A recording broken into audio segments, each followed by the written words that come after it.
श्री विष्णू सहस्रनाम स्तोत्र मधील श्लोक आणि श्लोकांचे अर्थ. श्लोक नंबर 22. ईश्वरो विक्रमी धन्वी मेधावी विक्रमक्रमः अनुत्तमो दुराधर्ष कृतज्ञः कृतिरात्मवान. या श्लोकाचा अर्थ पाहूया. ईश्वर जो सर्व शक्तिमान आहे व म्हणूनच सर्व शक्ती ज्याचे मध्ये पूर्णतेच्या अवस्थेत राहतात तो ईश्वर.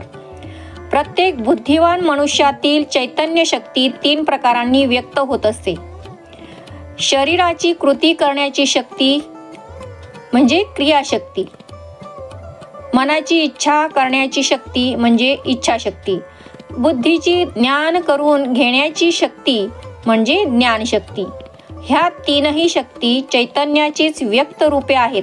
म्हणूनच तोच सर्व ठिकाणी व्यक्त होत असतो. तोच सर्व शक्तिमान श्री विष्णू आहे.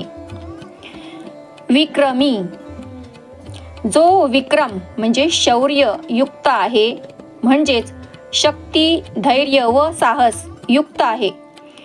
दुसरा अर्थ असा की ज्याचे पदक्रमण वैशिष्ट्यपूर्ण आहे तो विक्रमी. बटुमूर्ती वामनाने आपल्या लहानशा पावलांनी 3ही लोक व्यापून टाकले. ह्या कथेची येथे आठवण दिली आहे. धन्वी भगवान विष्णूचे दिव्य धनुष्य शारंग नावाने ओळखले जाते व ते अत्यंत शक्तिमान असे शस्त्र मानले जाते. ज्याचे जवळ नित्य अत्युत्कृष्ट असे धनुष्य असते तो धन्वी. धन्वी ह्या संज्ञेने आपल्याला श्री विष्णूचा 7वा अवतार श्री रामचंद्र ह्यांचे स्मरण होते. राक्षसाधिपती रावणापासून जगताचे रक्षण करण्याकरता श्रीरामाने आपल्या आयुष्यातील बराच मोठा काळ रानात व्यतीत केला. त्यावेळी त्याला सतत धनुष्य सज्ज ठेवावे लागत असे. म्हणून श्रीरामांना धनुष्यपाणी असे म्हटले जाते व शरणगताचे रक्षण करण्याच्या त्यांच्या व्रतामुळे त्यांना कोदंडराम असे संबोधिले जाते. म्हणूनच धन्वी धनुष्य धारण करणारा ही संज्ञा श्री विष्णूला पूर्णपणे लागू पडते. याकरताच गीतेमध्ये धनुष्य धारण करणाऱ्यांमध्ये श्रीराम आहेत असे भगवंतांनी स्वतःच सांगितले आहे. मेधावी उत्कृष्ट मेधा बुद्धी असलेला म्हणजेच जो सर्व ज्ञान संपन्न आहे असा.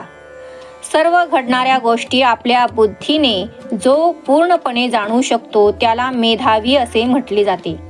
सर्व प्राणी मात्रांमध्ये असलेली ज्ञानशक्ती ही प्रकाशमय आहे व त्या सर्व प्रकाशानेच बुद्धी प्रकाशित होते.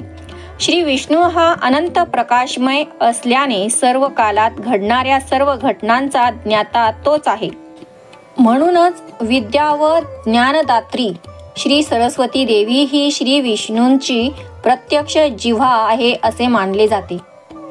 विक्रम श्री विष्णूने वामन अवतारामध्ये 3 पावलांनी 3ही लोकांचे आक्रमण म्हणजे मापन केले. ह्या दैवी कृतीला अनुलक्षून ही संज्ञा वापरली आहे. तसेच वि म्हणजे पक्षीराज, शुभ्रमान असलेला गरुड, क्रम पदन्यास किंवा प्रवास गमन म्हणून ह्या संज्ञेचा अर्थ होईल जो शुभ्रमान असलेल्या गरुडावरून गमन करतो तो श्री विष्णू. गरुड हे श्री विष्णूंचे वाहन आहे. क्रम जो सर्वाला व्यापून राहिलेला आहे तो क्रम या नावाने ओळखला जातो. त्याच्या सर्व व्यापकत्वामुळे त्या अनंतालाच श्री विष्णू म्हटले जाते. सर्व ज्ञात सृष्टीच्याही मर्यादाचे पलीकडे जो असतो तोच परमात्मा व तो विश्वस्वरूपाने व्यक्त झालेला आहे. पुरुष सूक्तामध्ये त्याचे वर्णन करताना असे म्हटले आहे की केवळ ज्ञात सृष्टीस तो व्यापून आहे. इतकेच नव्हे तर त्या पलीकडेही तो 10 अंगुळे विस्तार पावला आहे. अनुत्तम ज्याची दिव्यता अतुलनीय आहे असा तो अनुत्तम. संस्कृत शब्दरचनेप्रमाणे जेव्हा शब्दाने सांगितलेल्या अर्थापेक्षा काही जास्त सुचवायचे असते तेव्हा अशी रचना केली जाते. ज्याचे पेक्षा दुसरा जास्त उत्तम, उत्तमोत्तम अस्तित्वातच नाही असा जो तो अनुत्तम. दुराधर्ष, ज्याचे वर यशस्वीरित्या प्रहार करता येत नाही, चढाई करता येत नाही किंवा ज्यास विच्छिन्न करता येत नाही असा, म्हणजेच जो सर्वापेक्षा शक्तिमान आहे असा. पुराणातील कथांवरून आपल्याला समजते की अनेक बलवान असुर व दैत्य हतबल होऊन त्याचे सामर्थ्यापुढे शरण आले किंवा त्यांच्यामुळे नष्ट झाले.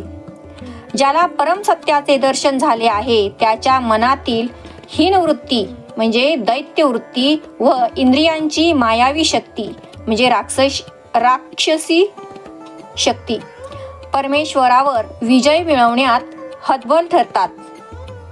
कृतज्ञ, सर्व प्राणी मात्रांची सर्व कर्मे जाणणारा ज्ञाता कृतज्ञ होय. तो सर्वांची शारीरिक कर्मे जाणतो, सर्वांच्या भावना जाणतो, सर्वांच्या बुद्धीतील विचार व हेतू जाणतो तो कृतज्ञ. त्याचे मूळच सर्वांना सर्व कालात सर्व ज्ञान होते म्हणून त्याला कृतज्ञ म्हटले जाते.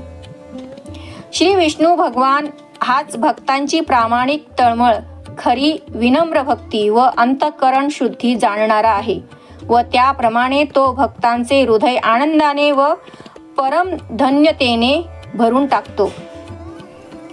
कृती, सर्व कर्मामधील प्रत्यक्ष चैतन्य म्हणजेच श्री विष्णू. तोच सर्व कर्मांच्या परिणामामागेही अवश्यतेने असतोच.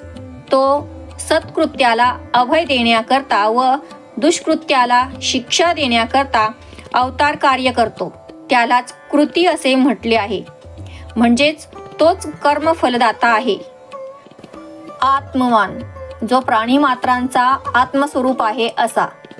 छांदोग्य उपनिषदांमध्ये शिष्य विचारतो तो अनंत परमात्मा कोठे स्थित असतो व त्याला श्रुतीने उत्तर दिले आहे तो स्वतःच्या सामर्थ्याने नित्य स्थित आहे. तो आत्मा स्वतःच्या महिम्यात स्थित आहे.